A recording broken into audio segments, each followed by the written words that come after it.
What's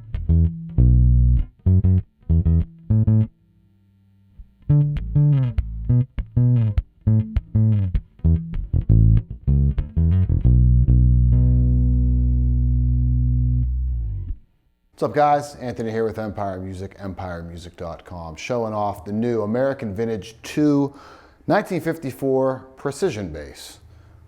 Great model. I've really been looking forward to this one myself because I think I've stated this in all the videos I've done with this kind of body shape or this sort of layout here on an instrument. It's just an iconic shape because it's kind of the OG P bass, or sort of the second iteration of the OG P bass. I just think they look really cool, and these single coil pickups in here, not the split coil P pickup, always sound amazing, and they're very different from, I think, a lot of things that anyone's gonna have in their collection if you don't already have something like this. So, little bit of a, overview of the line or why this line's around. So if you're familiar with the American original lineup, this is the American Vintage 2, and this kind of replaces that lineup. And what they did is they went a little bit more, so where the American originals, you would have models like the 60s P bass or the 50s P bass. They sort of had an all-encompassing approach to like kind of thinking of that decade as far as like building the instruments. And in the case of the P bass, it was kind of a late 50s P bass or kind of a mid 60s P bass. Well, here we're getting into specific years. So this is a 1954 P bass. It's not just an early 50s P bass. It's a 54 P bass. And then, when they get into the 60s, it's I think a 63 P bass. So we're dealing with specific years, not just eras, not just decades. Really cool approach too. They kept a lot of things very similar with it, but there's a few slight tweaks in it that I think are really, really cool for the buyer because everything moves kind of towards everyone wanting Fender custom shop stuff, and rightfully so. As a custom shop player myself, I always advise to purchasing something like that. Not because, obviously we do love selling that stuff. It's a higher price point. We're passionate about it because we just think they're some of the greatest instruments on the planet. And I play two of them myself. But you really start to approach a lot of the Fender custom shop. The overall vibe, the build quality is still not the same, but it's a kind of a smaller price point. It's made in a different factory, but there's a lot of bang for your buck, especially going for the vintage thing in the American Vintage 2. I didn't know what to expect with this line, but I've been highly, highly impressed with the 63 P bass I already did the video on. Amazing bass. And this thing fits the bill to a T. So, ash body, single ply guard, pure vintage 54, single coil P pickup in there. Master volume, master tone, dead simple. If you notice back here in the bridge, it's got the fiber saddles on there, and it's only two saddles. So true to vintage spec there, obviously without the covers, which is cool when we get into doing some of the palm muting stuff that I like to do. As soon as I get an instrument that has those covers on there, it's the first thing that goes off. The tug bar I can deal with here. Obviously this isn't quite a slap instrument, so it's not like that's not getting in your way. Ships with flat wound strings on it. Awesome, awesome move, Fender. Thank you for that. Because really, if you're playing this bass, I think it sounds, in my opinion, not everyone else is out there, because I'm sure a lot of contrarians will be in the comment section in no time that how it should have round wounds on it. It should have flat wounds on it. Let's just end the discussion there. Single piece neck on there, 7 1/4 radius, vintage tall frets, and it has a 53C on it. So, or a 54C neck on it. Instead of going with that real deep U neck or the deep V neck or the soft V neck that we saw in the 50s, much more comfortable approach to it. And that was always something when I played the custom shop models in this, I always felt like that neck was, even for me, just a little bit too bulky to kind of get around on it. Not that these instruments kind of scream for fast playing. In fact, quite the opposite. They scream for sort of simplistic, whole notes, half notes, just really, really meat and potatoes kind of playing, which is cool. 1.7 at the nut, so a little bit more narrow than what we see in the 175 of the vintage ilk. reverse gear, open gear tuners, reverse open gear tuners. And there was one thing I failed to mention too. Oh yeah, and what's cool about this, rather than that real sharp body that you saw in the early 50s stuff, we get into some of the Strat profiling. So we have some of the ergonomic curves in here that kind of make it a little bit more comfortable, keeps the weight off a little bit too. This thing is lightweight, but very, very well balanced. A lot of fun to play. Just straight up out of the box, did minimal setup on it. I tweaked the pickup a little bit, and I've noticed this, if you encounter this out there, it's generally a pretty easy fix with these single coil pickups, and I don't know why. Maybe someone has the answer for me out there. The G-string has a tendency, and I noticed this on the custom shop stuff too, the G-string has a tendency to be pretty hot.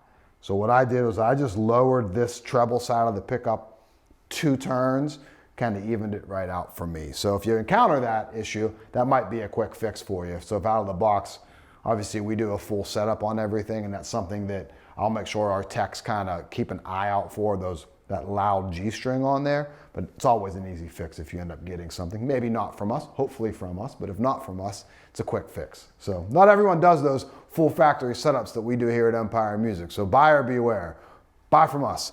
And if you want to get something like this, I'll put a link below in the comment section or in the description section to a link to all of our in-stock Fender stuff and Fender custom shop stuff. Or if you just want to give me a call, 412-343-5299. Email me directly. It's Anthony@empiremusic.com. Let's dig into some of the tones on this thing. So full volume, full tone.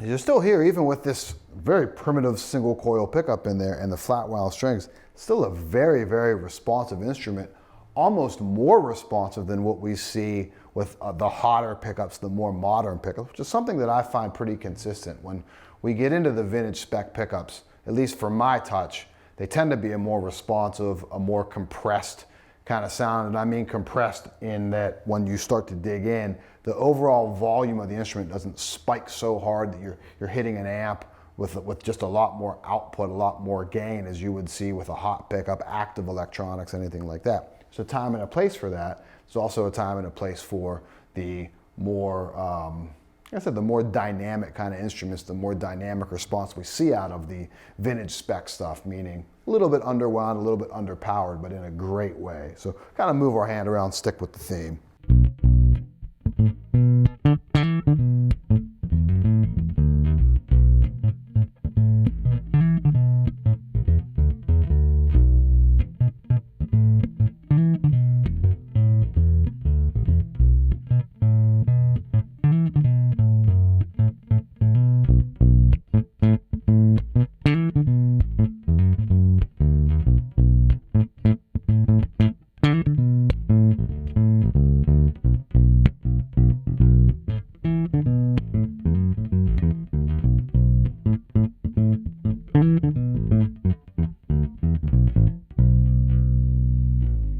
Obviously, the sweet spot for that dynamic is right over the pickup, but I love this tone.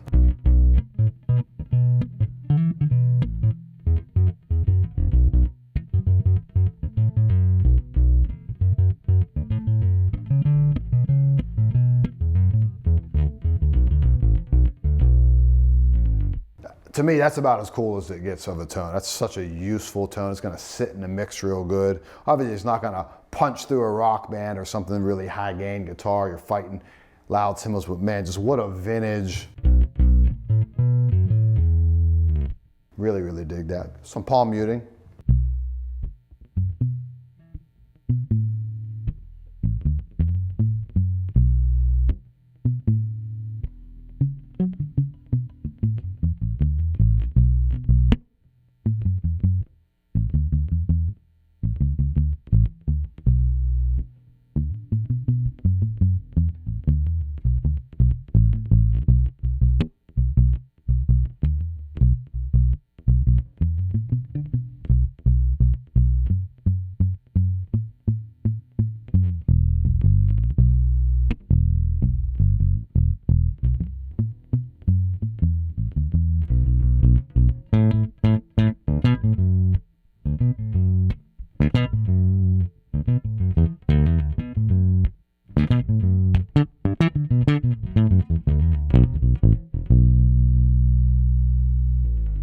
kind of like how that gets a little bit woofy there.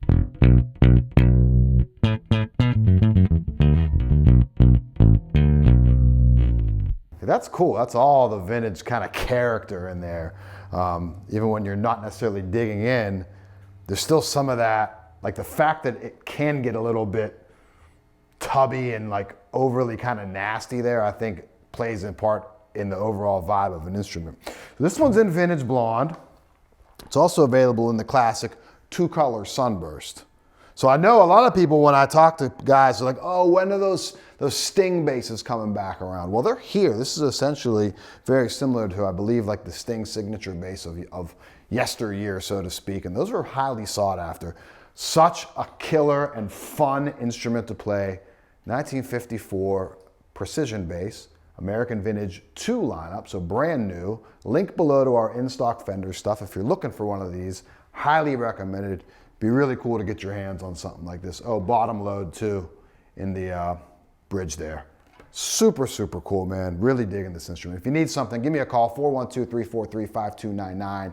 Anthony@empiremusic.com is the email. Chat feature on the website, upper right-hand corner. Always here to help, always here to talk bass, always here to talk shop. Thanks, guys.